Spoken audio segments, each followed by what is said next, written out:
if you've been watching me, then you know that I'm preparing for 8K, which is this Saturday. And I just went out for a run. It was about a 28-minute run. And it was 4K. So I'm not super unhappy, but it was okay. I'm getting there. I'm still a bit further away from my 8K. And I've been having no luck with going live all of this while. So I thought today, at this moment, when I'm looking extremely glamorous and gorgeous after my run, I can go live and I can share a quick cool down because, well, I do yoga. I like yoga. I'm a yoga teacher now as well.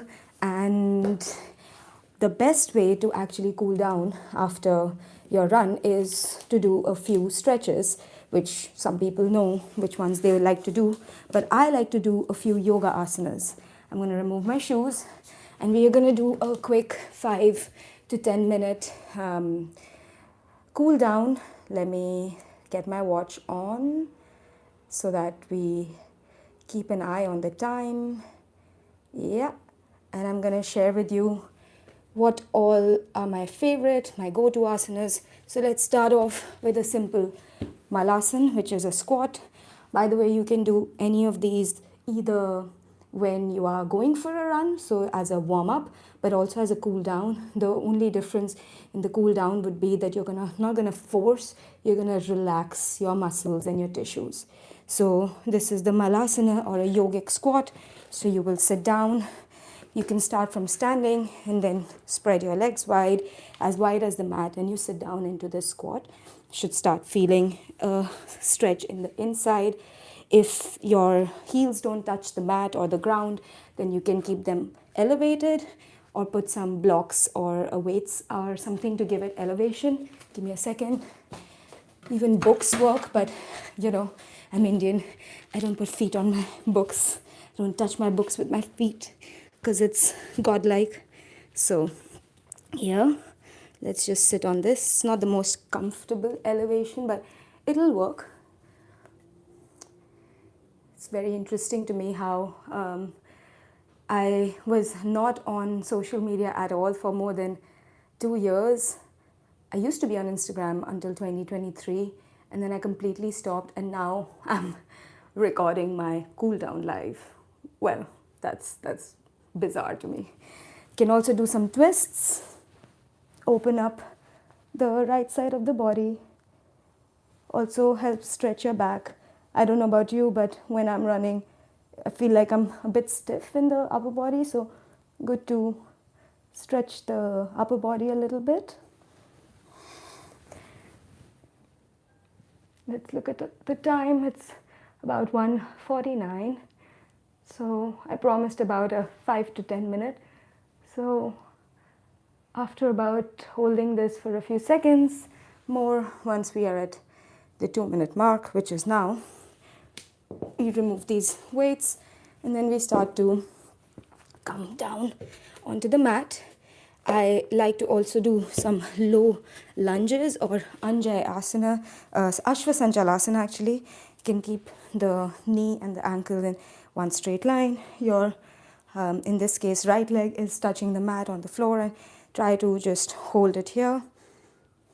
Put some little bit of weight if you want, but actually best is to just leave it by itself and let the muscle do the talking or do all the work.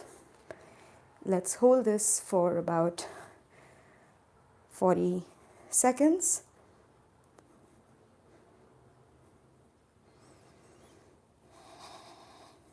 If you want, you can also put your hands down onto the mat. Feel a different sort of a stretch when you do this. So see what works for you. I'm trying to work the thighs.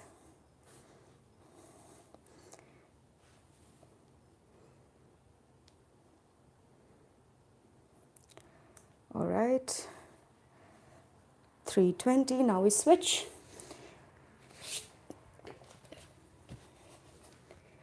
Now we're going to do the same thing on the other side. Hold it for another 40 minutes, so until 360, which is 4 minutes.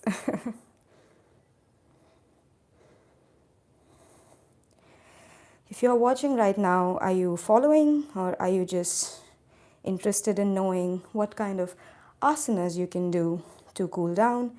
Do you combine yoga or other sort of, I wouldn't like to call it mobility exercises, but let's say practice, any other practice with your other forms of sports like running or lifting, etc.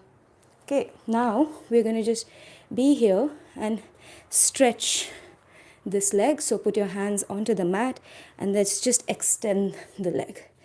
You should start feeling a stretch on the hamstrings. And we can hold this for about 30 seconds.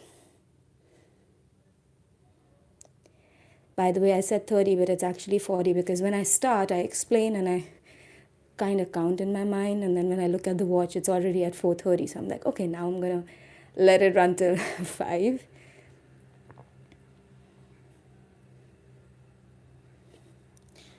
Okay, almost there. And then we can bring the leg back and switch the legs. And this time don't need to hold the lunge because we already did that. So you just do the extending part. This is also a yoga asana. To be honest, I don't know its name. I'm going to check for you and let you know.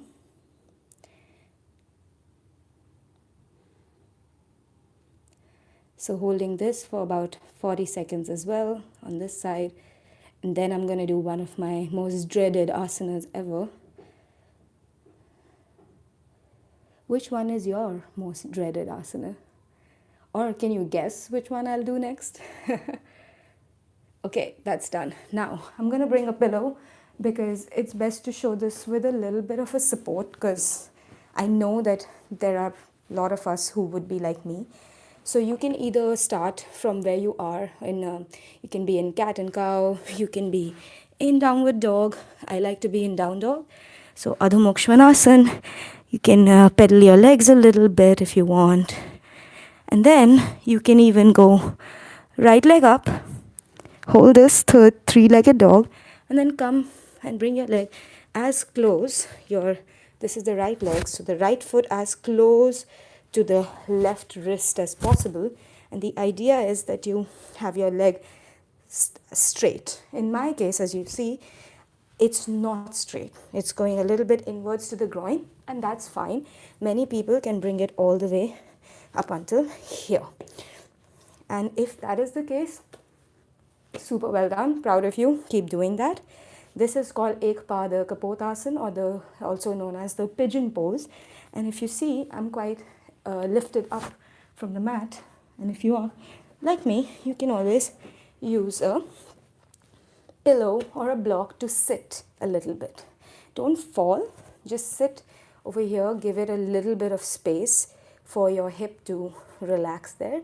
And if you feel, you can also go down.